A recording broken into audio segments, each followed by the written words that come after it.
0.1। Interest elasticity to savings যদি 0.1 হয়, তাহলে ইন্টারেস্ট ইলাস্টিসিটি টু সেভিংস যে ইলাস্টিসিটি সেটা কি? Percentage change in savings divided by percentage change in interest rate, এটাই তো ইন্টারেস্ট ইলাস্টিসিটি টু সেভিংস, সেটা হলো 0.1। আর আমরা লিখতে পারি যে, তা এখন এখান থেকে আমরা কি জানি, ওপরের স্টেপ 7 থেকে আমরা জেনেছি যে পার্সেন্টেজ চেঞ্জ ইন ইন্টারেস্ট রেটটা হলো 12.5%।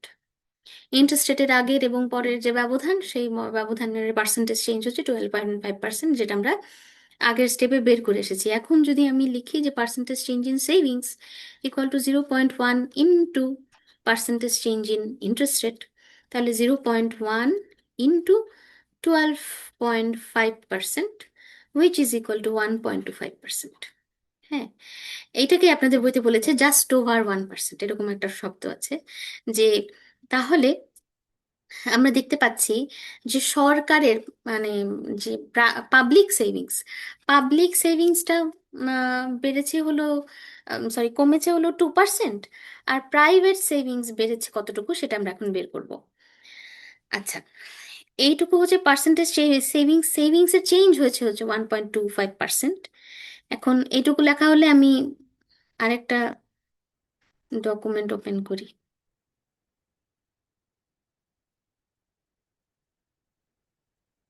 ওকে, এখন স্টেপ 9 আমি ক্যালকুলেট করব converting that percentage change in savings into GDP or part of GDP. Current savings হলো 5% of GDP. Now, a 1.25% increase in savings means 5 into 0.0125 equal to হচ্ছে 0.0625%। তাহলে আমরা এটাকে আপনাদের বইতে বলেছে যে জাস্ট অ্যাবাভ 0.5%, সেটাই 0.065%, মানে 0.05%-এর চেয়ে সামান্য কিছু বেশি।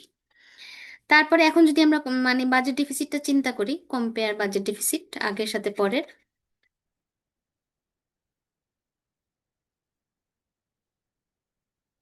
তাহলে প্রাইভেট সেভিংস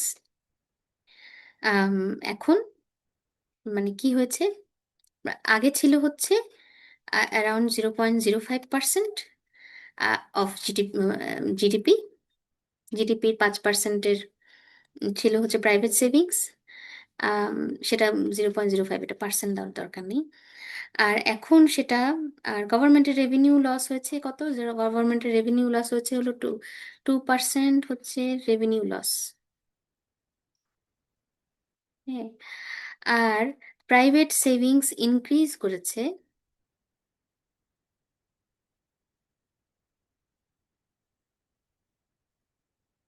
0.06, এটাকে 3 লিখি, 0.63%। তাহলে আমরা যদি লিখি যে ন্যাশনাল সেভিংসের কি হলো, ন্যাশনাল সেভিংস ইকুয়াল টু 0.05 না লিখে 0.63 লিখি, 60% মাইনাস 2%। এখন আমরা চেঞ্জ ইন ন্যাশনাল সেভিংস বা ন্যাশনাল সেভিংসের কতটুকু চেঞ্জ হলো সেটা যদি দেখতে যাই, তাহলে প্রাইভেট সেভিংস বেড়েছে হচ্ছে 0.063%, আর গভর্নমেন্টের সেভিংস বা পাবলিক সেভিংস কমেছে হচ্ছে 2%। তার মানে এখান থেকে আমরা অ্যাপ্রক্সিমেটলি পাবো হলো -1.94% অফ জিডিপি। তার মানে ন্যাশনাল সেভিংস ফল করেছে অলমোস্ট, ন্যাশনাল সেভিংস প্রায় 1.249%, না বলে এটাকে তো আমরা 2% বলতে পারি, almost 2% of GDP national savings কমে গেছে। তাহলে গভর্নমেন্ট এখানে ক্যাপিটাল ইনকামের উপরে ট্যাক্স কমিয়ে দিয়ে যতটুকু রেভিনিউ কমেছে, সেটা পার্সেন্টেজ অফ জিডিপি টার্মে যদি আমরা কনভার্ট করি, তাহলে আমরা দেখব যে সেটার কারণে সেভিংসে যতটুকু সেভিংসকে প্রণোদনা দেওয়ার জন্য তো গভর্নমেন্ট এটা করেছে, কিন্তু সেভিংসকে প্রণোদনা দিতে গিয়ে ন্যাশনাল সেভিংস ফল করেছে।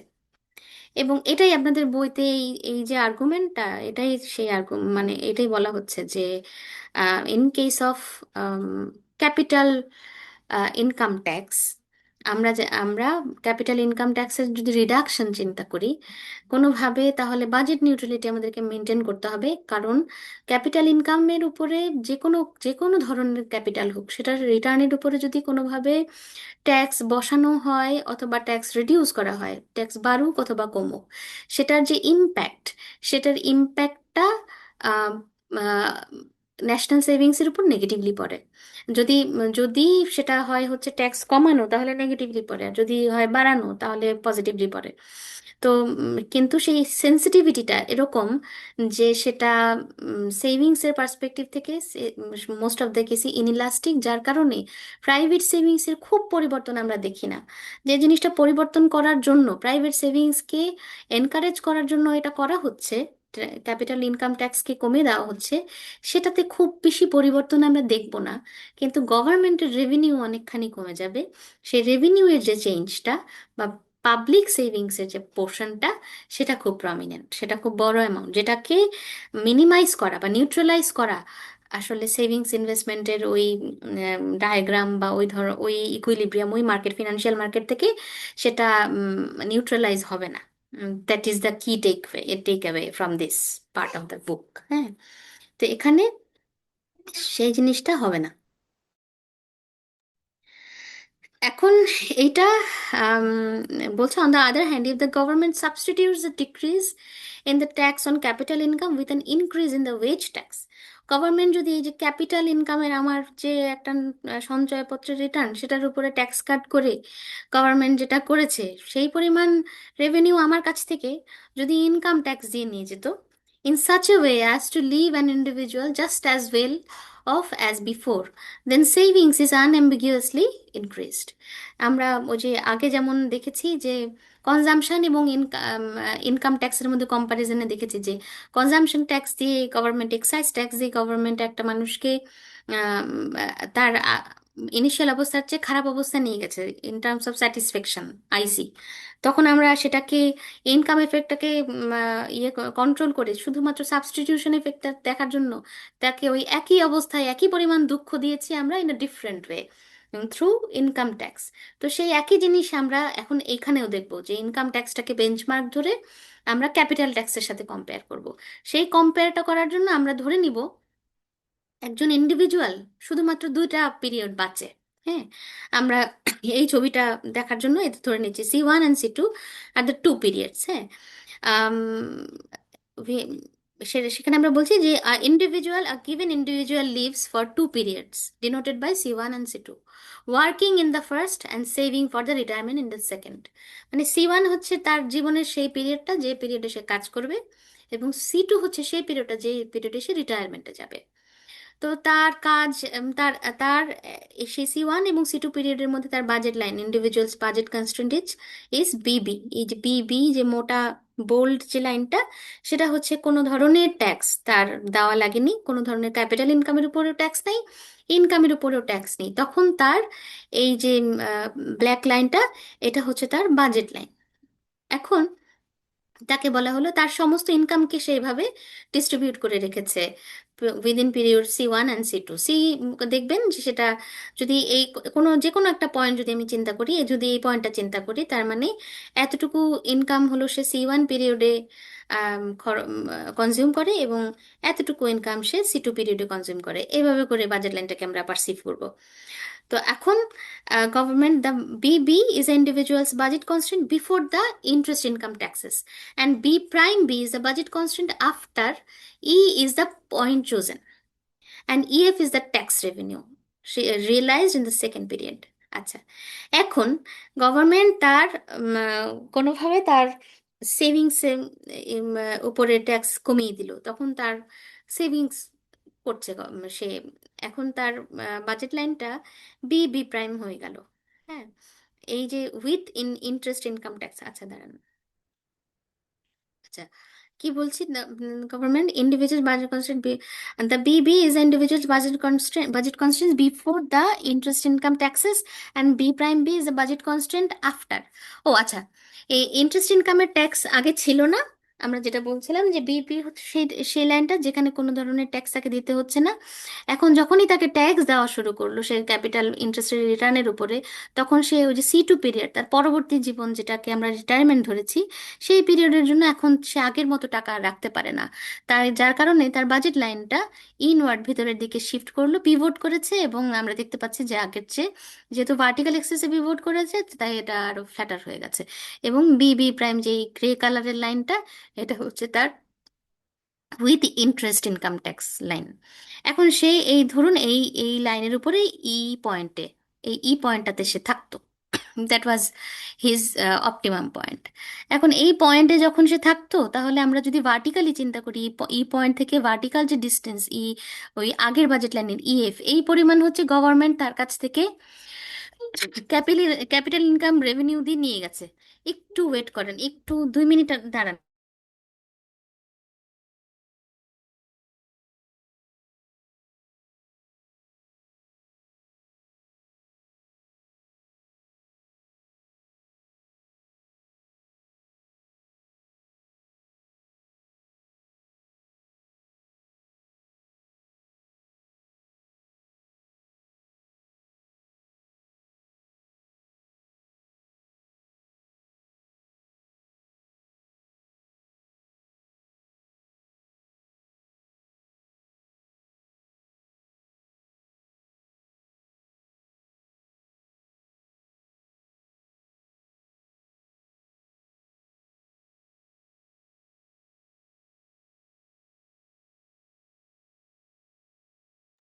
সরি, আমার মেয়ে একটু দেখছিল।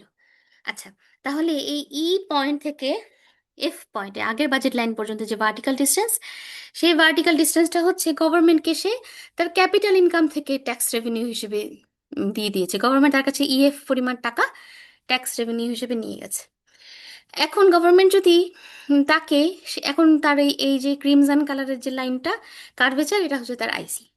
তাহলে এই আইসি তাকে দেখাচ্ছে যে তাকে ওই সে যখন ক্যাপিটাল ইনকাম ট্যাক্স দেয় তখন সে তার স্যাটিসফ্যাকশন লেভেল, মানে এই স্যাটিসফ্যাকশন লেভেলেই তাকে যদি রাখতো গভর্নমেন্ট, তাহলে গভর্নমেন্ট কি করতো, তার ইনকাম ট্যাক্স দিয়ে, তাহলে গভর্নমেন্ট তার কাছ থেকে ইনকাম ট্যাক্স দেওয়া মানে হলো তার কাছ থেকে একটা, তার ইনকাম থেকে একটা টাকা গভর্নমেন্ট নিয়ে যেত। তখন আর তার মানে বাজেট লাইনটা পিভট করতো না, প্যারালালি নিচের দিকে শিফট করতো। এবং এই যে ডিডি লাইনটা, এই লাইনটা হচ্ছে সেই লাইনটা। এখন যদি তাকে ক্যাপিটাল ট্যাক্স দিয়ে গভর্নমেন্ট যেই লাইনে রেখেছে, সেই স্যাটিসফ্যাকশন লেভেলে যদি ইনকাম ট্যাক্স দিয়ে রাখতো, তাহলে ডিডি প্রাইম হতে হলো তার বাজেট লাইন। এখন আমরা জানি যে যে কোনো স্ট্রেট লাইন একটা কার্ভেচারকে শুধুমাত্র ওয়ান পয়েন্টে টাচ করে, if that is a tangent. যদি ডাবল পয়েন্টে টাচ করে তাহলে সেটা সেকান্ড হয়ে যায়। এবং আমরা যেহেতু এমনভাবে একটা বাজেট লাইন আঁকছি যে বাজেট লাইনটা ওই আগের আইসিকে একবার টাচ করবে, and that will be parallel to our initial budget line. That line touches the IC at E prime point. এখন ই প্রাইম পয়েন্ট থেকে যদি আমরা আগের বাজেট লাইনের ভার্টিক্যাল ডিস্টেন্স চিন্তা করি, that is E prime F prime. এখন ই ই প্রাইম এফ প্রাইম এটা কি? এটা ডেফিনেটলি ই এফ এর চেয়ে বড়। তাহলে ইন্টারেস্টিংলি গভর্নমেন্ট যদি তাকে এই পরিমাণ অবস্থা খারাপ করে করেছি তার তা সে তো নিশ্চয়ই পিবি থাকলে যেমন হতো, যেখানে থাকতো সেখানে সে নাই, তাকে একই পরিমাণ খারাপ অবস্থায় গভর্নমেন্ট রেখেছে থ্রু ইনকাম ট্যাক্স। তখন দেখা যাচ্ছে যে গভর্নমেন্টের রেভিনিউ বেশি জেনারেট হতো, government would have collected more revenue through income tax, যদি তার সাবস্টিটিউশন এফেক্ট শুধুমাত্র যদি আমরা দেখি। আর যদি আমরা দেখতে চাই যে ইনকাম এফেক্ট, সেটা আপাতত আমরা সেই কমপ্লিকেশনের মধ্যে না যাই। আর এই নিচের যে প্যানেলটা, এই নিচের প্যানেলটা দেখাচ্ছে হচ্ছে এমন যদি হতো যে এই মানুষটার, এই পার্টিকুলার ইন্ডিভিজুয়ালের এই দুইটা পিরিয়ডের মধ্যে মানে রিলেশনশিপটা কমপ্লিমেন্টারি, তার কাছে কোনো পিরিয়ড মানে তার তার তার এই যে ই পয়েন্ট থেকে সে সরতে পারছে না। এমন না যে that person can easily shift his or her consumption between two periods, মানে consumption in the future is actually consumption, মানে like consuming a different commodity. মানে আমার সেভিংস কি, আমার সেভিংস হচ্ছে ফিউচার কনজাম্পশন। ফিউচার কনজাম্পশন যদি আমি চিন্তা করি, তাহলে আমার 100 টাকা যদি আমি ইনকাম করি, তার মধ্যে থেকে 80 টাকা খরচ করি এবং 20 টাকা যদি আমি রেখে দিই, তাহলে ওই 20 টাকা কি আমার, 20 টাকা হচ্ছে আমার অন্য একটা দ্রব্য কনজিউম করার মতো। সেই দ্রব্যটা আমি ভবিষ্যতে কনজিউম করবো। সুতরাং that is like consume different commodity. তো তার যদি সেই দুটা কমোডিটির মধ্যে কমপ্লিমেন্টারি রিলেশনশিপ থাকে, যে সেটা সে কোনোভাবেই বদলাবে না, তাহলে তার সেভিংসের উপরে কোনো ধরনের প্রভাবই আসলে পড়বে না, because of this capital tax revenue, capital tax, imposing that capital tax, সেটাই বলেছে। Now, there is only a substitution effect, and the individual clearly consumes less. The incentive to save is increased, and thus private savings increases. Moreover, government revenue in present value terms is increased. The new tax revenue is E prime F prime clearly greater than EF. Thus, the deficit is reduced. The magnitude of the increase in saving may be relatively small, however, depending on the shapes in the indifference curve. মানে নিচের প্যানেলটা কি দেখা যায়, একটা limiting case of L shaped indifference curve in which private savings and government revenue are both unaffected, কোনোটাই affected হচ্ছেন না। তার মানে ইন্ডিভিজুয়ালের প্রেফারেন্স কি দুটো পিরিয়ডের মধ্যে, মানে তার ফিউচার এবং তার প্রেজেন্টের মধ্যে, তার মানে সে কি কি পরিমাণ রিস্ক টেকার, কি পরিমাণ রিস্ক অ্যাভার্স, সে সমস্ত সিদ্ধান্ত তার আইসিকে শেপ দেয়, এবং আইসির শেপের উপরে গভর্নমেন্টের পলিসির ইম্প্যাক্ট পড়বে। একটা ইকোনমিতে একটা পার্টিকুলার প্রেফারেন্সের মানুষ যদি বেশি থাকে, তাহলে গভর্নমেন্টের ওই পলিসির ইম্প্যাক্ট একরকমের হবে, আর না থাকলে আরেক রকমের হবে। These contrasting results emphasize how important it is to formulate the right question, being clear what is being held constant. আমাদেরকে এই ব্যাপারে ক্লিয়ার হতে হবে যে কোন জিনিসটাকে আমি কনস্ট্যান্ট রাখছি। Typically the government is contemplating alternative ways of raising a given revenue. In that case, neither of the previous two formulations is quite right, but the second provides a framework for arriving at the desired answer. Because a tax that generates equal utilities generates greater revenue with the consumption tax, the government could lower the tax rate. আচ্ছা, এমনও তো হতে পারে, মানে government যে capital ট্যাক্সটা দিয়ে সেটা revenue generate করছে, সেটা সেটার চেয়ে যদি ইনকাম ট্যাক্স দিয়ে বেশি রেভিনিউ জেনারেট করে, আবার দেখা যায় যে সেই একই পরিমাণ তাকে স্যাটিসফ্যাকশন লেভেলে যদি রাখে, তাহলে কনজামশন ট্যাক্স দিয়ে হতে পারে যে আরও বেশি রেভিনিউ সে জেনারেট করতে পারে with lower tax rate. Tax রেটটাকে আরেকটু কম রেখে, এক্সাইজ ট্যাক্সের রেটটাকে আরেকটু কম রেখেও হয়তো গভর্নমেন্ট বা চাইলে এই খাত থেকে এক্সাইজ ট্যাক্স দিয়ে আরও বেশি রেভিনিউ জেনারেট করতে পারে। তো সেই কথাটাই বলছে যে সেকেন্ড, মানে এটা সম্ভব যে government within different different tax base government can compare if the what the government wants to keep constant. মানুষের স্যাটিসফ্যাকশন লেভেল বা জনতুষ্টি, সেটাকে কনস্ট্যান্ট রাখতে চায় গভর্নমেন্ট, নাকি তার রেভিনিউ অ্যামাউন্টটাকে কনস্ট্যান্ট রাখতে চায়, নাকি সে অ্যাডমিনিস্ট্রেটিভ জটিলতা এড়াতে চায়। মানে গভর্নমেন্টের ওই পার্সপেক্টিভে, ওই ইকোনমিতে তার গোল কি, সেটার উপরে এক এক সময় এক এক রকমের হবে সিদ্ধান্ত। Thus, a consumption tax that raises the same revenue as an income tax generates a higher level of utility and national savings. তো সুতরাং এখানেও আমরা মানে বলছে, যদিও এখানে আমরা গ্রাফিক্যালি কনজাম্পশন ট্যাক্স দেখিনি, কিন্তু কনজাম্পশন ট্যাক্সের সাথে ইনকাম ট্যাক্সের কম্পারিজন আমরা দেখেছি। সেখানে আমরা দেখেছি যে consumption tax wins over income tax in terms of government revenue and also in terms of public satisfaction, individual satisfaction.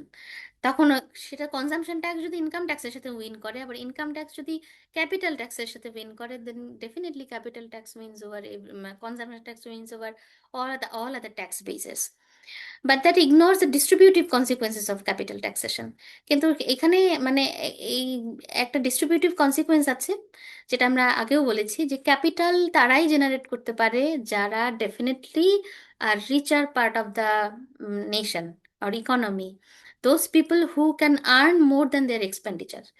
তাহলে তাদের শুধুমাত্র সেই মানুষগুলা, তাদের বিকোয়েস্ট থাকে, তারা ইনহেরিটেন্স থাকে, তারা কিছু আম, বেশি তাদের বাবা মারা তাদের জন্য হয়তো কিছু ইনহেরিটেন্স হিসেবে তাদেরকে দিয়ে গেছে, যে জিনিসটাকে তারা, তাদের কনজাম্পশনের অংশ হয়তো সেটা, সেটা হয়তো তার একটা অ্যাসেট, সে হয়তো সেটা মানে টাকা ইনকাম না করলেও সে ওখান থেকে কনজিউম করতে পারে, এ ধরনের কোনো একটা ইস্যু এখানে আছে। সুতরাং যদি ক্যাপিটাল ট্যাক্স দেওয়া হয় তাহলে ডেফিনেটলি এই ডিস্ট্রিবিউটিভ একটা ইম্প্যাক্ট আছে, যেটা হচ্ছে গরিবের কিছু উপকার হয়, যেহেতু গভর্নমেন্ট যে ধরনের কাজ করে, গভর্নমেন্ট যে সমস্ত সেবা দেয়, সেগুলো খুব সাধারণ মানুষের, দরিদ্র মানুষের কাজে লাগে। সুতরাং ক্যাপিটাল ইনকাম ট্যাক্স দেওয়া is equitable, it seems equitable.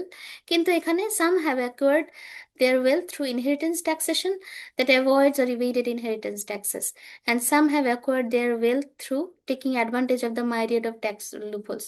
এখন এখানেও প্রশ্ন আছে যে আম, মানে এটার এটার ফরে, নট এগেইনস্ট এ, মানে ক্যাপিটাল ট্যাক্সেশনের ফরে এই ধরনের যুক্তিও আছে যে যারা ইনহেরিট করেছে অনেক টাকা, যে পূর্বপুরুষের কাছ থেকে, পূর্বপুরুষরা সেই টাকাটা হয়তো কোনো ট্যাক্স লুপ হোল খুঁজে বের করে সেখান থেকে বাবা বাবা মা, দাদা দাদি, তারা হয়তো ট্যাক্স ইভেট করে সে টাকাটা জমিয়ে তার উত্তরসূরিদের জন্য রেখে গেছে, অথবা সেটা সে ইনহেরিট করেছে ট্যাক্স ইভেট করে কোনোভাবে, বা ওয়েলথ, বিভিন্ন ধরনের ওয়েলথ ট্যাক্সের বা বিভিন্ন ধরনের অন্টারপ্রেনারশিপের যে কারণে যে সমস্ত লুপ হোল তৈরি করা যায়, আমরা এগুলো নিয়ে অনেক আলোচনা করেছি যে how businesses and wealthy people can evade tax. এবং ওই যে চার্টার্ড অ্যাকাউন্টেন্টরা যে ধরনের জিনিসপত্র বিজনেসগুলোকে কনসালটেন্সি করে, যে মানে এত কোটি টাকার ট্যাক্স হয়েছে, সুতরাং নতুন একটা সিস্টার কনসার্ন খুলে দেখানো যে this is a new institution and they don't, they are new and they are budding, they will generate new employment, এবং তারা ইনোভেটিভ কিছু করবে, যারা এআই ইউজ করবে, ডিজিটালাইজেশন করবে, সমাজের এই উপকার হবে, এগুলা বলে তারা বিভিন্ন ধরনের ট্যাক্স কাট করে দিল। মানে দেখা গেল যে কোম্পানি ডিসবার্সড হয়েছে, অনেকগুলো ভাগ হয়ে গেল। তো সেই নানান প্রক্রিয়ার মধ্যে দিয়েই তো যারা ধনী, তারা বিত্তশালী হয়, বিত্তবান হয়, এবং তারা যে সঞ্চয় করে সেটা যে প্রক্রিয়ার মধ্যে থেকে, সেটা সবসময় পরিষ্কার না। সুতরাং capital taxation is a equitable decision, এটা মনে হতে পারে। Moreover, some of the seeming return to capital is really a return to labor, and even more would appear to be so if there were a larger gap in the tax treatment of labor and capital. For instance, those who manage other people's money through what are called private equity companies typically get paid by getting a share of the companies in which they invest. আচ্ছা, ওই যে private equity যে সমস্ত company আছে, সে সমস্ত কোম্পানিতে দেখা যায় যে সেখানে মানুষ যদি টিপিক্যালি সেখান থেকে যে টাকা পায় সেটা মানে কোনো একভাবে কোম্পানির শেয়ার হোল্ডাররা যে ধরনের টাকা পায়, সেটা তাদেরই ইনভেস্টমেন্টের কোনো একভাবে টাকা তারা তুলে নিয়ে আসে। তো they frequently earn large capital gains, but this income is really a return on their labor and should be taxed as much. Through currently, it is not. আচ্ছা, এই জিনিসটা ইকুইটি, ইকুইটির হিসাব নিকাশ, ইকুইটি নিয়ে না আমরা আলোচনা করিনি, এবং বন্ড নিয়েও আমরা আলোচনা করেছি, যে আলোচনাটুকু আমাদের সরি আমাদের সেকেন্ড ইয়ারে আমরা যে ম্যাক্রো পড়ি, সেখানে আমরা বন্ড মার্কেট সম্পর্কে যতটুকু জানি, যে বন্ড মার্কেটের রিটার্ন, প্রাইস অফ বন্ডের সাথে ইন্টারেস্ট রেটের রিলেশনশিপ নিয়ে আমাদের মাথার ভিতরে একটা মেকানিজম কাজ করে। তো সেই মেকানিজমের পার্সপেক্টিভ থেকে আমরা বন্ড, একটা মোটা দাগে বন্ড বলি, কিন্তু ফিনান্সিয়াল মার্কেট ইজ ডাইভার্সিফাইড, সেখানে ইকুইটি আছে, ট্রেজারি বিল আছে, সেখানে ন্যাশনাল সেভিং সার্টিফিকেট আছে। Not every certificate or every piece of paper that has a value that will be generated in the long run and that will be acquired, মানে অ্যাক্রিউড interest সেটার সাথে থাকবে, আসলের সাথে সুদ থাকবে, সেটা মানেই বন্ড না। But we are assuming that all papers that generate money and that acts as a saving certificate is bond.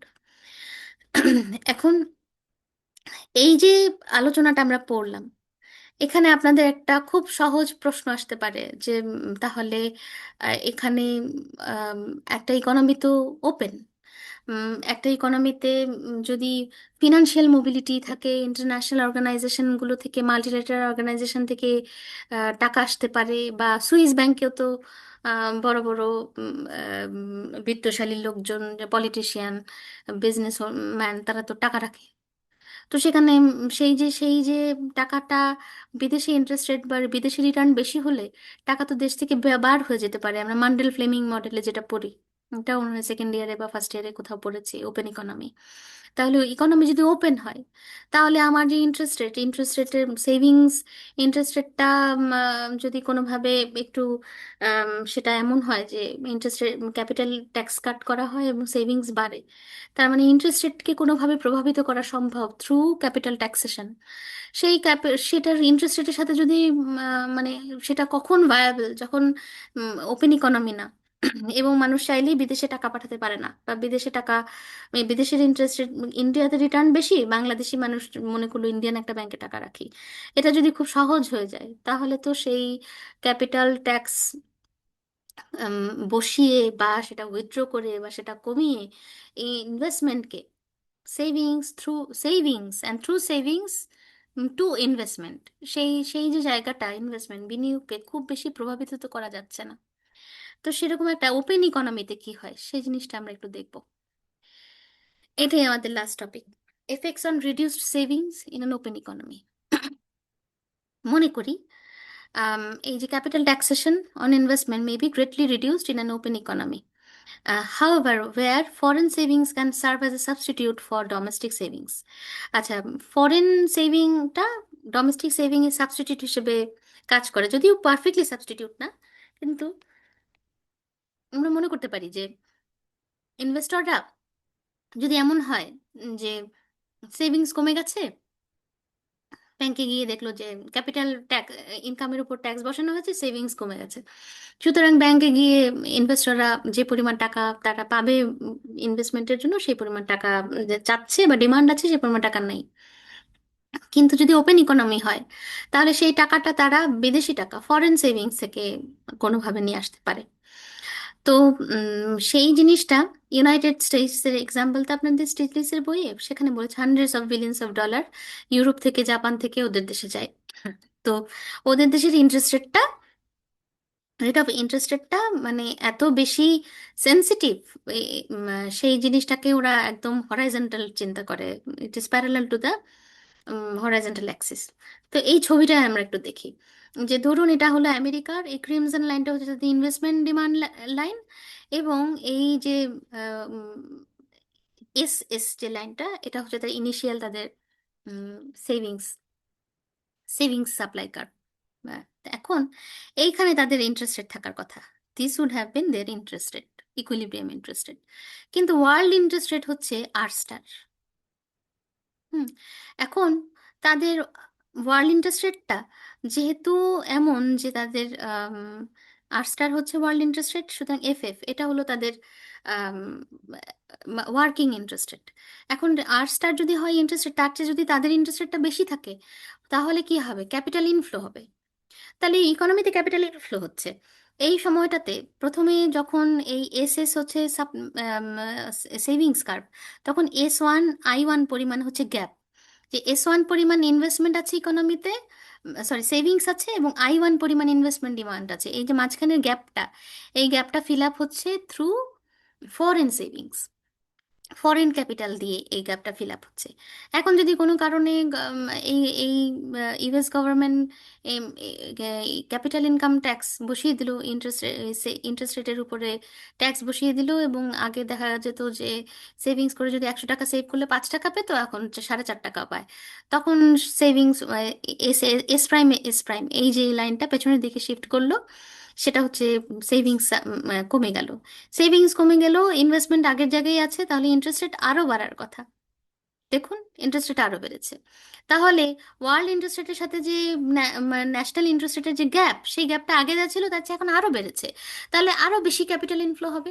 এখন যে গ্যাপটা, এখন নতুন সেভিংস এর পরিমাণটা হচ্ছে S3, এবং ইনভেস্টমেন্ট ডিমান্ড আগের মতোই আছে। এখন S3 - S1 যে বিশাল অ্যামাউন্টটা, আগের গ্যাপের চেয়ে বেশি, এখন গ্যাপ, যে পুরো গ্যাপটাই ফিল আপ হবে থ্রু ফরেন সেভিংস। সুতরাং অ্যাকচুয়ালি আম, কোনো ধরনের এই পলিসির কারণে কোনো ধরনের ইনভেস্টমেন্টের উপরে ইম্প্যাক্ট আমরা দেখতে পাবো না। তো এই কথা, এই যে দেখতে পাই না, সেটাই এখানে কথাবার্তা লিখেছি। লেখাটা একবার যদি আপনারা রিডিং দেন তাহলে আপনাদের জন্য সুবিধা হবে, যে ওই 2%, 10% এই সমস্ত এক্সাম্পল দিয়ে করেছে। Now, a tax on the return to savings by American does nothing more than effectively shift the supply curve of domestic savings up and to the left, as depicted in figure 21.4. The level of investment remains unchanged, but now more of this investment is financed by savings from abroad. তো তো এটাই বলছে যে Americans will owe more money to foreigners and more of what is produced in America will have to be send abroad to pay this indebtedness. তো এই যে বাইরে থেকে যে বিশাল অ্যামাউন্টটা আসছে, যার কারণে আমেরিকাতে যে প্রোডাকশন হচ্ছে, যে গুডস অ্যান্ড সার্ভিসেস, তার একটা বড় অংশ এই লোনটা শোধ করার জন্য, সেটার মানে সেটা রিটার্ন হিসেবে, এটা এটা তো আসছে বিদেশ থেকে। সে নিশ্চয়ই এমনি এমনি না, তার বিনিময়ে তারা কিছু একটা নিচ্ছে। সেটা সেটা হচ্ছে আমেরিকার এই উৎপাদিত যে সমস্ত পণ্য সেবা, তার অনেক কিছু বিদেশে চলে যাচ্ছে থ্রু দিস ক্যাপিটাল, যেটা বাইরে থেকে আমরা আসছে। তো foreign capital is not a perfect substitute for domestic savings. Indian empirical studies show a high correlation between domestic savings and investment. আচ্ছা, এখানে আর একটা কথা এখানে বলছে যে যদিও আমরা এখানে আমাদের এই ছবিতে থিওরিটিক্যালি আমরা চিন্তা করছি যে যতটুকু গ্যাপ থাকে সেই ততটুকুই আমরা ফরেন সেভিংস দিয়ে সেটাকে আম, সেটাকে আমরা কাভার করছি, কিন্তু কিন্তু ডোমেস্টিক সেভিংস মানে আর ফরেন সেভিংস আসলে একটা একটা সাবস্টিটিউট না। এবং সাবস্টিটিউট না, এবং এম্পেরিক্যাল এভিডেন্স আছে এরকম যে ফরেন সেভিংসের চেয়ে ডোমেস্টিক সেভিংসের সাথে ইনভেস্টমেন্টের যে কোরিলেশন সেটা high. As a result, chances in tax policy that affect domestic savings do affect domestic investment. সুতরাং ওপেন ইকোনমি হলেও আমরা এখানে বলছি যে যদি কোনোভাবে ডোমেস্টিক সেভিংসের না না কোনো ট্যাক্স পলিসি নেওয়া হয় যেটা ডোমেস্টিক সেভিংসকে নাড়াবে, সেটা domestic ইনভেস্টমেন্টকে নাড়ায়। Earlier, we looked at an example in which capital income amounted to 20% of GDP, যেটা আমরা দেখেছি, the capital income tax rate was 20% and the interest elasticity of savings was 0.1. We showed that under those assumptions, a reduction of tax by 50% would reduce national savings by almost 2% of GDP, যেটা আমরা একটু আগে উদাহরণে দেখেছি। However, this shift in the national savings curve itself leads to higher interest rates, which themselves lead to more domestic savings and increased flow of capital from abroad. Standard estimates suggest that increased domestic savings would amount to about 0.7% of GDP, and the increased capital flows would also amount to about 0.7% of GDP, because funds for investment মানে national সেভিংসটাকে আমরা funds for investment এভাবেও চিন্তা করতে পারি। Why that term is important? Because national savings হচ্ছে সেই অ্যামাউন্টটা, যে অ্যামাউন্টটা আমার ইনভেস্টরদের জন্য available. So if that amount is high, we can expect that between two countries with a similar level of political stability and governance and all that, and infrastructure and internet penetration and all that, আমরা ভাবতে পারি যে দুটো দেশের মধ্যে national savings এর অ্যামাউন্টটা high, তাতে দেশে ইনভেস্টমেন্ট বেশি হচ্ছে। সুতরাং এটাকে আমরা ফান্ডস ফর সেভিং হিসেবেও চিন্তা করতে পারি। সো এখানে funds for saving equal to private saving plus public savings. তো সেটা যদি গভর্নমেন্ট ডেফিসিট হয় তাহলে সেটার আগে নেগেটিভ সাইনটা থাকে, plus capital flows from abroad.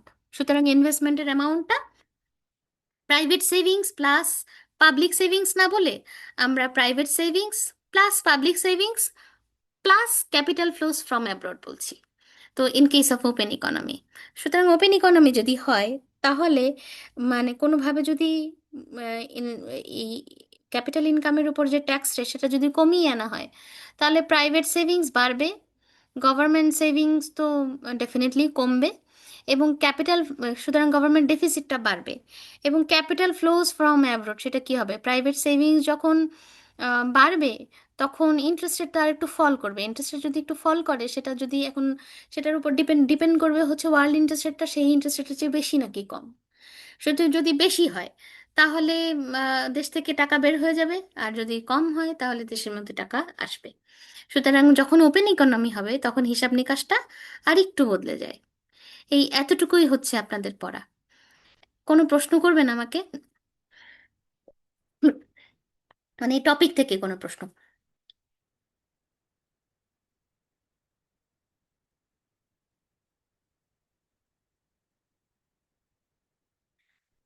কোনো প্রশ্ন নেই? কোনো প্রশ্ন যদি না থাকে তাহলে আমি একটু ডিসকাস করব আমার টপিকগুলো নিয়ে, একদম শুরু থেকে যা যা পড়িয়েছি।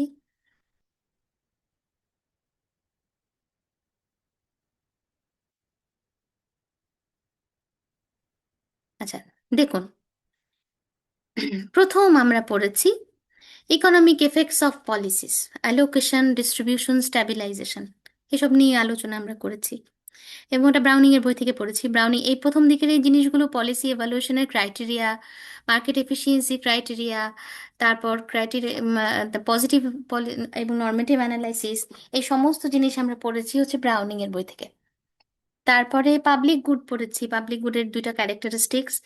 তো implications of public good characteristics, দুইটা ক্যারেক্টারিস্টিক্স ইমপ্লিকেশন পড়েছি পাবলিক গুডের, ওই দুটা characteristics non rival and non excludable. সেখান থেকে সে একটা হচ্ছে ফ্রি রাইডার প্রবলেম, আর একটা হচ্ছে zero marginal cost to an additional user, এটা। তারপর financing a public good, example of dam building এর সেই এক্সাম্পলটা আমরা মনে করব। তারপর if public goods are ever supplied by private market it can lead to under supply, এটা আমরা দেখেছিলাম যে পাবলিক গুড যদি প্রাইভেট মার্কেটে সাপ্লাইড হয় তাহলে আন্ডার সাপ্লাই হয় কিভাবে। তারপরে সেটা আপনারা মিডের উত্তরও দিয়েছেন এই প্রশ্নটা, এবং এই প্রি রাইডার প্রবলেমেরও উত্তর দিয়েছেন। ইমপিওর পাবলিক গুডও আপনারা উত্তর দিয়েছেন, কোয়াসি পাবলিক গুড যেটা। Efficiency condition for public good, Samuelson rule, এটাও আপনারা মিডে লিখে ফেলেছেন। স্যামুয়েলসন রুলটা আপনারা লেখেননি, আপনারা লেফট ওভার কার্ভটা করেছেন। স্যামুয়েলসন রুলটা তাহলে আমাদের ফাইনালের জন্য ইম্পর্টেন্ট, মানে ওই যে ইয়ের আমরা যেভাবে ইকুয়েশন দিয়ে ডিরাইভ করেছি। আচ্ছা, তারপর পাবলিকলি প্রোভাইডেড প্রাইভেট গুড, এটা এটাও আপনারা লিখেছেন। পাবলিকলি প্রোভাইডেড প্রাইভেট গুড হচ্ছে হেলথ কেয়ারের এক্সাম্পল আমরা দিয়েছিলাম, ইলাস্ট্রিসিটি ইস্যু। তারপর এক্সটার্নালিটি, এক্সটার্নালিটির মধ্যে নেগেটিভ এক্সটার্নালিটি কনজাম্পশনের, প্রোডাকশনের ক্ষেত্রে পজিটিভ এক্সটার্নালিটি হতে পারে কনজাম্পশন অ্যান্ড প্রোডাকশনের ক্ষেত্রে। তারপর কোস থিওরাম, বার্টলেসার example, limitations of Coase theorem, এগুলো সব লিখে ফেলেছেন ইন কোর্সে।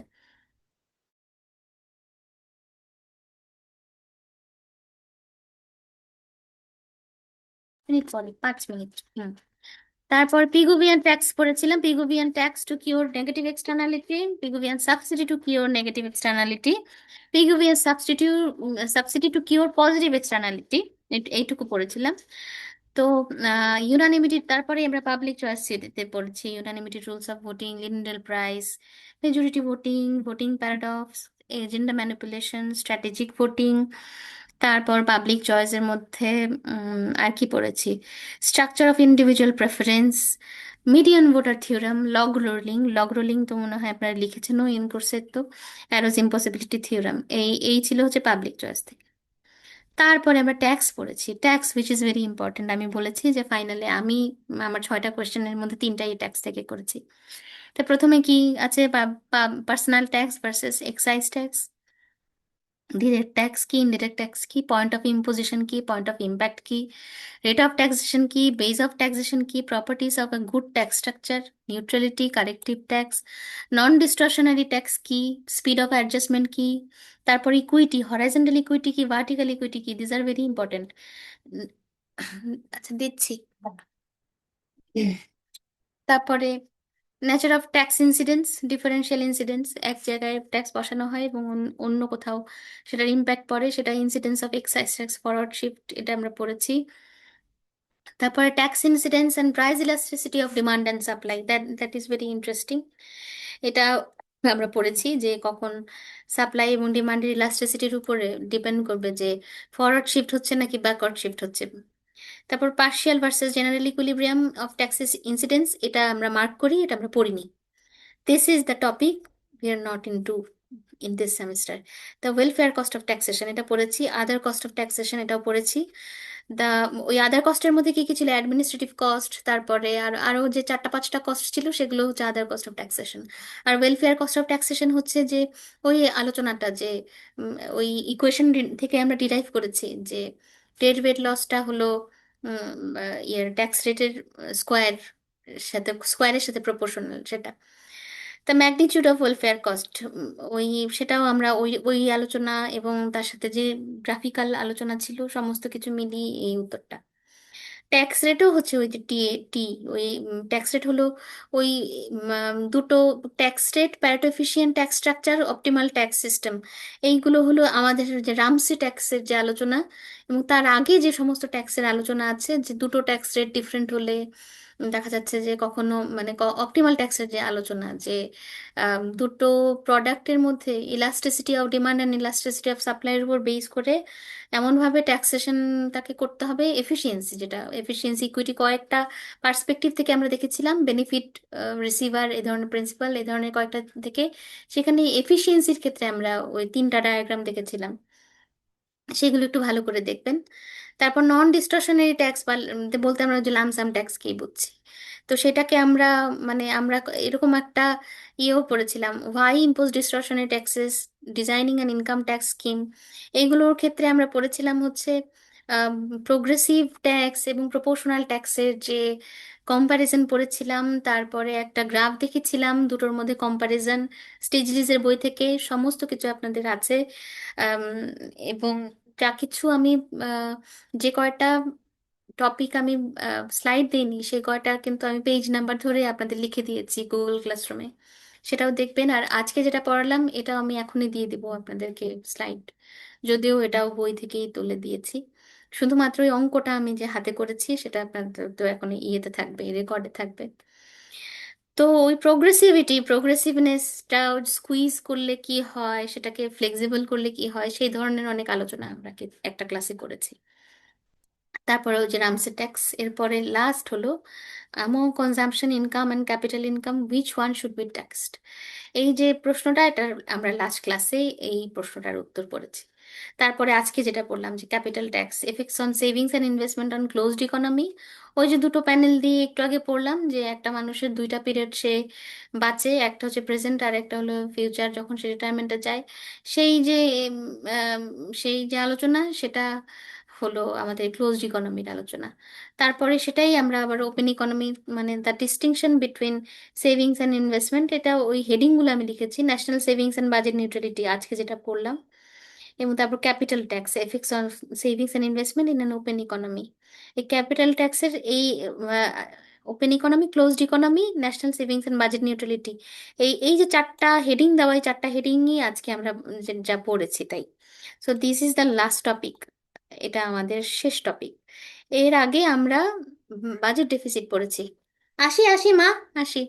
তো এখানে বাজেট ডেফিসিটের সময় আমরা ইন্টারনাল ডেট কি, এক্সটার্নাল ডেট কি, Lerner's view, overlapping generation model, incidence of deficit financing, deficit ফিনান্সিংটা কিভাবে হবে, ট্যাক্স করব নাকি বড় করব, কোন জিনিসটা আমাদের জন্য অপটিমাল, এটা দুটো দুটো ক্লাসে আমরা এই সমস্ত কিছু পড়েছিলাম। তখন টু ট্যাক্স অর টু বড়, এটার উত্তর দিয়েছিলাম আমরা হচ্ছে তিনটা অ্যাসপেক্ট থেকে, benefit received principle, intergenerational liquidity and efficiency consideration.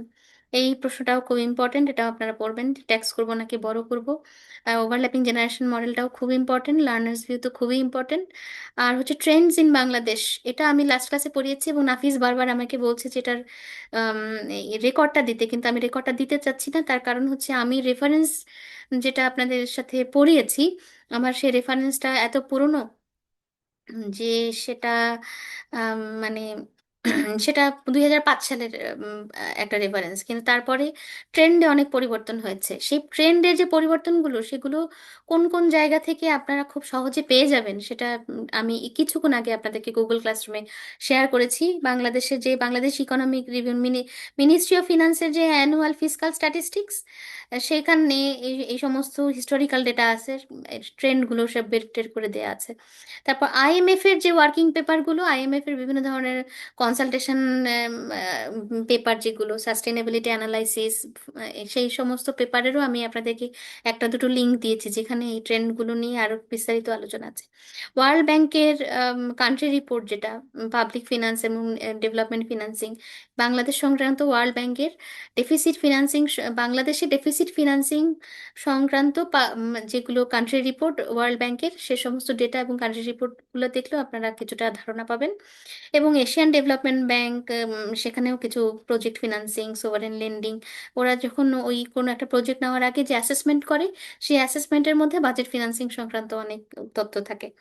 তো আমি আপনাদেরকে এখন ওই ট্রেন্ডটা, বাংলাদেশের ট্রেন্ডটা নিয়ে একটা খুব শর্টকাটে ব্রিফ একটা আলোচনা করে আমি আজকে আপনাদেরকে ছেড়ে দিব। সেটা হচ্ছে যে বাংলাদেশের যে ডেট ফিনান্সিং এর এভলিউশন, সেটা হচ্ছে 1971 সালের পর থেকে 1980s, মিড 80s পর্যন্ত, 1985-86 এই পর্যন্ত ফরেন এইড, গ্র্যান্টস, কনসেশনাল, বিভিন্ন ধরনের এক্সটার্নাল লোন, তারপর বাংলাদেশ ব্যাংকের কাছ থেকে টাকা নিয়ে বাজেট ফিনান্সিং করা হতো। তারপরে 1995-96 থেকে শুরু করে 2005-06 পর্যন্ত এই সময়টাতেও এক্সটার্নাল লোন, ট্রেজারি বিল এবং সেভিং সার্টিফিকেট, এই জায়গাগুলো থেকে অনেক বেশি এটা মানে বাজেট ফিনান্সিং করা হতো। তারপর 2005 থেকে 2015 সাল, এই সময়টুকুর মধ্যে গভর্নমেন্ট ওই সেভিং সার্টিফিকেট এবং কমার্শিয়াল ব্যাংক থেকে বরোয়িং করছে। ট্রেজারি বিল তখন একটু আনপপুলার হয়ে গেছে। তারপর 2015 থেকে শুরু করে 2025 পর্যন্ত, এই যে গত 10 বছরের মধ্যে আমরা আবার দেখছি যে গভর্নমেন্ট ইনক্রিজিংলি রিপ্লেস করছে হচ্ছে ন্যাশনাল সেভিং সার্টিফিকেটকে by treasury bills and bonds. এবং 2022 থেকে 25 এই সময়টুকুতে greater reliance on market based domestic debt and multilateral financing. এবং গত 2-3 বছরে আমরা দেখছি যে মানে গভর্নমেন্টের মার্কেট বেসড যে ডোমেস্টিক ডেট, সেখান থেকে গভর্নমেন্ট ইন্টারনাল ফান্ডিং করে, মূলত ট্রেজারি বিল, ট্রেজারি বন্ড, এগুলোই। আর মাল্টিলেটারাল অর্গানাইজেশন, বিদেশে যে মাল্টিলেটারাল অর্গানাইজেশনের কাছে, আইএমএফ টাইএমএফ এর কাছ থেকে লোন নেয়, ওইসিডি, আইএমএফ, আইটিবি, এই ধরনের জায়গা থেকে। তো গভর্নমেন্ট ইনক্রিজিংলি যে ন্যাশনাল সেভিং সার্টিফিকেট থেকে সরে এসেছে, তার কারণ হচ্ছে মানে ন্যাশনাল সেভিং সার্টিফিকেটের সমস্যা হচ্ছে এক্সপেন্সিভ সোর্স অফ বরোয়িং। গভর্নমেন্টের জন্য সেই সোর্সটা খুব এক্সপেন্সিভ। হ্যাঁ, কারণ যেহেতু এটা খুব সাধারণ মানুষের ছোট ছোট টাকা মিলে একটা টাকা, সুতরাং ওই সাধারণ মানুষগুলোকে তো মানে তাকে যে প্রমিস, সেই প্রমিসটা বড় না হলে, সেই প্রমিস যে অ্যামাউন্টটা, ইন্টারেস্ট রেটের যে তাকে যে মুনাফাটা দেওয়া হবে, সেটার অ্যামাউন্টটা যদি বড় না হয়, এবং সেটা যদি, যেহেতু এটা গভর্নমেন্টের প্রমিস, গভর্নমেন্ট সেই প্রমিস রাখতেই হবে, এবং সেই প্রমিসের অ্যামাউন্টটা যদি বড় না হয়, তাহলে ওই ছোট ছোট টাকাগুলো অ্যাকুমুলেটেড হবে না। সুতরাং it is a very expensive source for borrowing for the government. এবং ফিনান্সিয়াল মার্কেট ডিস্টর্টেড হয় এই ন্যাশনাল সেভিং সার্টিফিকেটের কারণে। এই এই জিনিসটা যদি বেশি হয়, তাহলে মানুষ মানে ব্যাংকের টাকা রাখে কম, বা শেয়ার মার্কেট, অন্যান্য যে যে অল্টারনেটিভ জায়গাগুলো ইনভেস্টমেন্টের, সেই জায়গাগুলো ক্ষতিগ্রস্ত হয়। তো এবং আরবিট্রেজেরও সুযোগ আছে, যদি এমন হয় যে ন্যাশনাল সেভিং সার্টিফিকেটে ডিসপ্রপোর্শনেটলি অনেক বেশি ইন্টারেস্টেড দেওয়া হয়, তাহলে দেখা যায় যে অনেকে আছে যারা অনেক বেশি যখন শুরুতেই শুরুতেই অনেকগুলো টাকা বলে যে, পেপারে আসে যে ন্যাশনাল সেভিং সার্টিফিকেট সঞ্চয়পত্র এতগুলো ছাড়া হয়েছে, নতুন আসবে, তখন দেখা যায় যে অনেক মানুষ এটা কিনে আবার বিক্রি করে, সে আরবিট্রেজের সুযোগ আছে। তো সেজন্য গভর্নমেন্ট এগুলোকে টাইট করার জন্য ডিজিটাইজড করেছে অনেক কিছু, এবং এই ন্যাশনাল সেভিং সার্টিফিকেটের উপরে ডিপেন্ডেন্স কমিয়ে নিয়েছে। এবং অ্যারাউন্ড 2015-2018 এই যে সময়টাতে treasury bills and bonds, treasury securities have become the preferred financial instrument এখন মানে গভর্নমেন্টের জন্য। কারণ এখানে ইন্টারেস্ট রেটটা ডিটারমাইন্ড হয় থ্রু মার্কেট, সুতরাং এটা খুব ট্রান্সপারেন্ট। এবং মানে ডোমেস্টিক ক্যাপিটাল মার্কেট ডেভেলপ করে, যদি এই জায়গাটা থেকে গভর্নমেন্ট টাকা নেয়, তাহলে গভর্নমেন্ট বাংলাদেশের যে ডোমেস্টিক যে ডেট মার্কেট বা ডোমেস্টিক যে বন্ড মার্কেট, সে ক্যাপিটাল মার্কেট, সেই মার্কেটটা ডেভেলপ করে। এবং সেই মার্কেটটা ডেভেলপ করা বাংলাদেশের জন্য জরুরি, যার কারণে এখন মানে এই অলমোস্ট 60% অফ ডোমেস্টিক ডেট সেটা আসে হচ্ছে ট্রেজারি বিল, ট্রেজারি বন্ড, এসব জায়গা থেকে। তো আর মাল্টিল্যাটারাল যে সমস্ত অর্গানাইজেশনের কাছ থেকে বাংলাদেশ গভর্নমেন্ট টাকা নেয় সেগুলো হচ্ছে World Bank, Asian Development Bank, International Monetary Fund IMF, Islamic Development Bank IDB, আর এশিয়ান ইনফ্রাস্ট্রাকচার ইনভেস্টমেন্ট ব্যাংক, এই ধরনের জায়গা থেকে। তো আইএমএফ বাংলাদেশের মানে রিসেন্টলি দেখা গেছে যে 57% অফ মানে এক্সটার্নাল ডেট ওন করে হচ্ছে বাংলাদেশ আইএমএফ এর কাছে। তো আইএমএফ একটা বড় সোর্স অফ রেভিনিউ আমাদের, সোর্স অফ এক্সটার্নাল ডেট যেখান থেকে আসে সেরকম একটা জায়গা। তো বাংলাদেশ ব্যাংক আর কমার্শিয়াল কমার্শিয়াল ব্যাংকের কথা যেটা বলছিলাম, যে historically Bangladesh bank deficit finance করেছে বাংলাদেশে, এরকম দিন বাংলাদেশের এত খারাপ সময় একটা প্রথম দিকে গেছে। তো মনিটারি পলিসি যখন রিফর্ম করেছে, এই এই প্র্যাকটিসটা যে রিজার্ভ থেকে টাকা নিয়ে ডেট ফিনান্স করা। গ্লু চাও? আচ্ছা দিচ্ছি, ধরো একটু, ধরো দিচ্ছি। তো সেই জিনিসটাও দেখা গেছে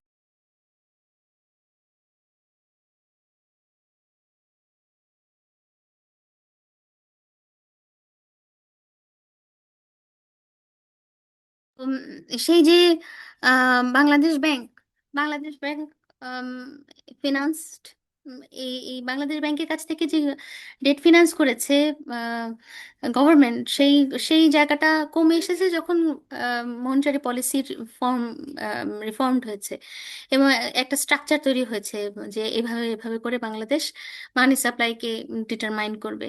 তো সেই প্র্যাকটিসটা যখন স্ট্রাকচার্ড হয়েছে তখন কমার্শিয়াল ব্যাংক ট্রেজারি বিল কিনতে শুরু করেছে, ট্রেজারি বন্ড কিনতে শুরু করেছে। সুতরাং কমার্শিয়াল ব্যাংকের কাছ থেকে আম, বাংলাদেশ সরকার অনেক বেশি ইন্টারনাল ডেট ফিনান্স করেছে। তো এই যে বেশিরভাগ দেখা যেত যে বাংলাদেশ মানে গভর্নমেন্টের যে সমস্ত বন্ড টন্ড সেগুলো দেখা যেত সেন্ট্রাল ব্যাংক এবং প্রাইভেট ব্যাংকগুলোই কিনছে।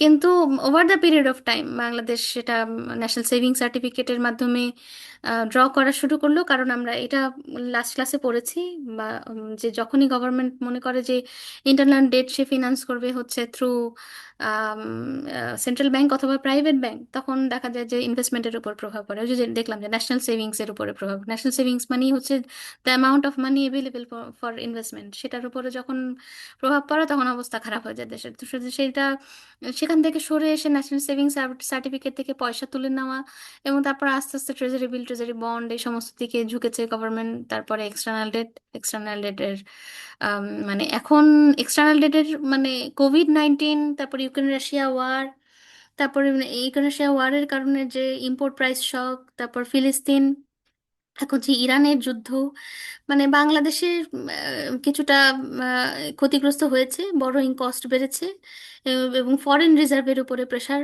সমস্ত দেশে, সবগুলো দেশে যেমন বেড়েছে সেরকম বাংলাদেশেরও বেড়েছে। সুতরাং মানে স্বাভাবিকভাবেই গভর্নমেন্টের এক্সটার্নাল যে ডেট ফিনান্সিং এর সোর্সগুলো সেগুলো স্কুইজ হয়েছে এবং গভর্নমেন্ট ডোমেস্টিক যে সমস্ত সোর্স সে সমস্তের উপরে আরো নির্ভরশীল হয়েছে এবং আইএমএফ এর সাপোর্ট একসেপ্ট করেছে, বা বড় একটা সাপোর্ট গভর্নমেন্ট একসেপ্ট করেছে। এবং বাংলাদেশের ন্যাশনাল সেভিং সার্টিফিকেটের উপর যে ডিপেন্ডেন্স সেটা কমেছে এবং ট্রেজারি বিলের উপরে নির্ভরতা বেড়েছে, ট্রেজারি বিল, ট্রেজারি বন্ডের উপরে নির্ভরতা বেড়েছে। তো এই হচ্ছে বাংলাদেশের বর্তমানে ডেট ফিনান্সিং এর চিত্র। তাহলে একদম রিসেন্ট কি অবস্থা সেটা হচ্ছে যে যেহেতু বিভিন্ন ধরনের গ্লোবাল শক আছে, গ্লোবাল শক থাকার কারণে গভর্নমেন্ট ডোমেস্টিক যে অর্থায়ন সেটার উপরে বেশি অভ্যন্তরীণ অর্থায়নের উপরে গভর্নমেন্ট নির্ভর করা শুরু করেছে, আইএমএফ এর সাপোর্ট সে গ্রহণ করেছে এবং ন্যাশনাল সেভিং সার্টিফিকেটের উপরে ডিপেন্ডেন্স তার কমে এসেছে এবং ট্রেজারি বিল, ট্রেজারি বন্ড এগুলো ইস্যু করা অনেক বেড়েছে। এই হচ্ছে আম, বাংলাদেশের ট্রেন্ড ডেট ফিনান্সিং এর। Any question?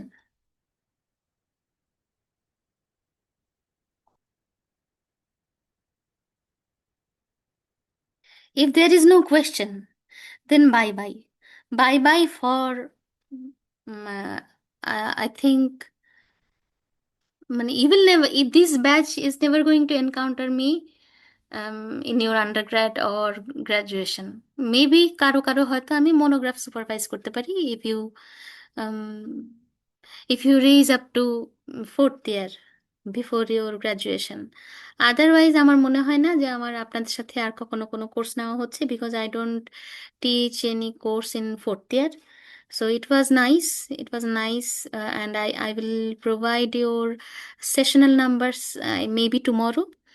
এবং বৃহস্পতিবার হচ্ছে যারা যারা ইনকোর্স মিস করেছেন, বা আমার সাথে এক দুই একজনের কথা হয়েছে যারা মিড টার্ম কোনোভাবে মিস করেছেন, সেই ধরনের যে মানুষগুলো আছেন তারা সিআরদের সাথে যোগাযোগ করে আমার সাথে কমিউনিকেট করে বৃহস্পতিবার কোনো একটা টাইমে আসবেন। এবং আমি আগামী সপ্তাহে বলে দিই, আপনাদের তো 26 তারিখ থেকে পরীক্ষা শুরু। তো আহ, পরীক্ষা 26 তারিখে আমি ডিপার্টমেন্টে আছি। 9টা থেকে 12টা একটা ডিউটি করব, তারপর আবার 1:30 থেকে 4:30 পর্যন্ত একটা ডিউটি করব। তাহলে এই দিন তো আপনাদের পরীক্ষা নাই। যদি মনে করেন খাতা দেখবেন ইন কোর্সের, ওই দিনও দেখতে পারেন, বৃহস্পতিবারও খাতা দেখতে পারেন। তবে আমি কালকে যাব ডিপার্টমেন্টে, তখনও খাতা দেখতে পারেন। কালকে যাব, আমার 11টা থেকে একটা মিটিং আছে, তারপর 12টা থেকে আমার ক্লাস আছে। সুতরাং 12টা থেকে যে আমার ক্লাস আছে, সেটা সেই সময়টাতে কোনো একটা ফাঁকে যদি আপনারা যান ডিপার্টমেন্টে, তাহলে আমাকে হোয়াটসঅ্যাপে মেসেজ করেন, আমি আপনাদেরকে খাতা দেখানোর চেষ্টা করব। আর তারপরে 26 তারিখেও থাকবো, 27 তারিখেও এরকম 9টা থেকে একদম 4:30 পর্যন্ত থাকবো। 26 তারিখ, 27 তারিখ, তারপরে আবার থাকবো 30 তারিখে। এর মধ্যে যদি কোনো 30 তারিখই তো আপনাদের পরীক্ষা। তো 30 তারিখের আগে যদি কোনো একটা টাইমে আপনারা মনে করেন যে অমুক দিন আসবেন বা ইন কোর্সের খাতা দেখতে আসবেন, তাহলে আপনারা আসতে পারেন। আর না হলে আমি যখন নাম্বার দিব গুগল ক্লাসরুমে, তখন কোথায় কি নাম্বার কেটেছি সেটার বিস্তর ব্যাখ্যা দিয়ে আমি নাম্বার দিব। So number will be explanatory. Number দেখে বুঝতে পারবেন যে কোথায় আসলে নাম্বার কাটা গেছে। এবং আপনারা যদি মনে করেন যে খাতা দেখতে এসে ম্যাডামকে পার্সিউ করে 1-2 নাম্বার বাড়ানো যাবে, in case of in course that will be less feasible. কারণ আম, তার তার কারণ হচ্ছে ইন কোর্স হচ্ছে 20 মার্কের পরীক্ষা থেকে 15 মার্কে কনভার্ট করা হচ্ছে। সুতরাং এখানে ওই সুযোগটা কম। এবং আমি তো আপনাদের যে সমস্ত খাতার নাম্বারটা আমার বাড়িয়েছি, আই হ্যাভ সাম আইডিয়া যে কোন ধরনের কেসে আপনারা আমাকে ওই রিকোয়েস্টটা করেন। সুতরাং ওই রিকোয়েস্ট আমি অ্যাকোমোডেট করেই খাতা দেখছি। সুতরাং there will be less chance to to think that I can, if I could see my copies, then I would have been received a little more number, through bargaining. সুতরাং সেটা ভাবার সুযোগ কম। তবু যখনই খাতা দেখতে চান আমার সাথে বলবেন, I will show you the copies. Okay, is there any question? If there is no question, then bye bye. Ma'am, আপনার কালকে ক্লাস শেষ হবে কখন? আহ ক্লাস, আমি কালকে তো আপনাদের 301 একটা ক্লাস ছিল না, ওই টাইমে আমি ফার্স্ট ইয়ারে ক্লাস নিতে চাই। তো তো সেটা কয়টার সময় শেষ হয়? 1:30 থেকে 2:40। তো ম্যাম, 1:30টার দিকে আসলে আপনাকে পাওয়া যাবে, কারণ সবসময় তো আসলে 1:30 পাওয়া মাথা যাবে না, থাকে। 1:30 তো ক্লাসে চলে যাব। তাহলে 1টায় আসলে পাওয়া যাবে। ঠিক আছে ম্যাম, তাহলে সাড়ে 1টার দিকে বারোটা আসি। থেকে 1:30, এই 1 ঘন্টার মধ্যে আসেন। Okay, bye. Okay ma'am, thank you. Most welcome, bye. আসসালামু আলাইকুম ম্যাম। ওয়ালাইকুম আসসালাম।